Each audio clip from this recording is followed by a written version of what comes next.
Evangelho de hoje, terceiro domingo da Páscoa. Naquele tempo, os 2 discípulos contaram o que tinha acontecido pelo caminho e como o haviam reconhecido quando ele partiu o pão. Os 2 discípulos ainda estavam falando quando Jesus se apresentou no meio deles e lhes disse: "Paz para vocês." Eles ficaram espantados e cheios de medo, pensando estar vendo um espírito. Jesus lhes perguntou: "Por que vocês estão perturbados? E por que surgem dúvidas no coração de vocês? Vejam minhas mãos e meus pés. Sou eu mesmo. Toquem em mim e entendam que um espírito não tem carne nem ossos, como vocês estão vendo que eu tenho." Dizendo isso, mostrou para eles as mãos e os pés. Mas eles ainda não acreditavam por causa da alegria e porque estavam assustados. Então Jesus lhes disse: "Vocês têm alguma coisa para comer?" Ofereceram-lhe um pedaço de peixe assado. Ele o pegou e comeu diante deles. E depois lhes disse: "São estas as palavras que eu lhes falei quando ainda estava com vocês. Tinha de se cumprir tudo o que sobre mim está escrito na lei de Moisés, nos profetas e nos salmos."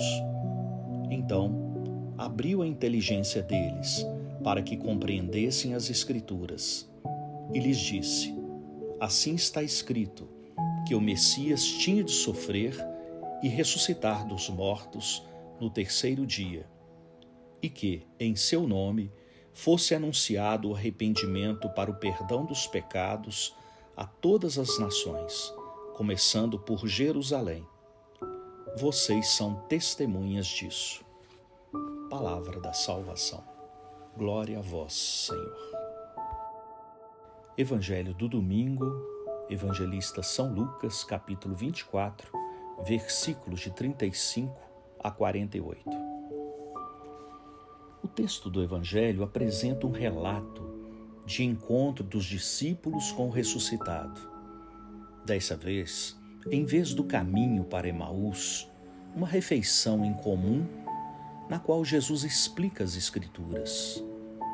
Os 11 recebem a notícia do que acontecera no caminho para Emaús e como os 2 caminhantes reconheceram Jesus ao partir o pão. Faltava o grupo daqueles que conviveram mais com o Mestre fazer essa experiência.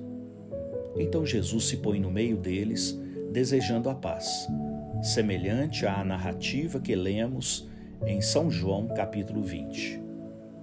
Os discípulos não reconhecem Jesus. Eles pensam ser um fantasma. A novidade da ressurreição vai sendo compreendida gradualmente. Jesus os questiona sobre o porquê da perturbação interna e mostra-lhes as mãos e os pés, para que compreendam que não era um delírio deles, mas uma realidade nova diante da ação de Deus na vida de Jesus. O incômodo interno dos 11 se transforma em alegria pela surpresa.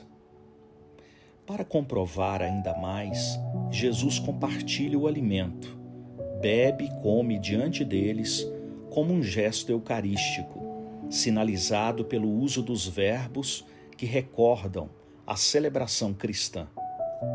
Depois ensina a respeito das Escrituras, mostrando como os acontecimentos eram cumprimentos do que se lê na lei, nos profetas e nos salmos, representação das Escrituras judaicas. Com isso, o grupo passava a entender verdadeiramente os textos antigos de forma nova.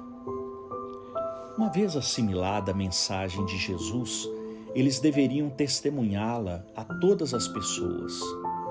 O ponto de chegada se torna o de partida, Jerusalém. Os discípulos ecoam a palavra de Jesus e dão continuidade ao que foi iniciado. A Boa Nova não pode parar de se espalhar a fim de que mais pessoas conheçam o ressuscitado. A continuidade da obra de Lucas, os Atos dos Apóstolos, narrará como se realiza na comunidade primitiva o anúncio da palavra de Deus. O legado desses séculos passados chegam até nossos dias para que continue no tempo e no espaço o testemunho a quem ainda não o conhece. Nossos lares, trabalhos, comunidades e outros ambientes são as Jerusaléns atuais, os locais onde fazemos a experiência com o ressuscitado e de onde saímos para anunciá-lo. Diante de tantos desafios, enfermidades, pandemias e sofrimentos, nós, em nosso cotidiano de nossa vida, a palavra de Deus nos ilumina em nossa jornada, para reconhecermos a presença ressuscitadora de nosso Senhor Jesus.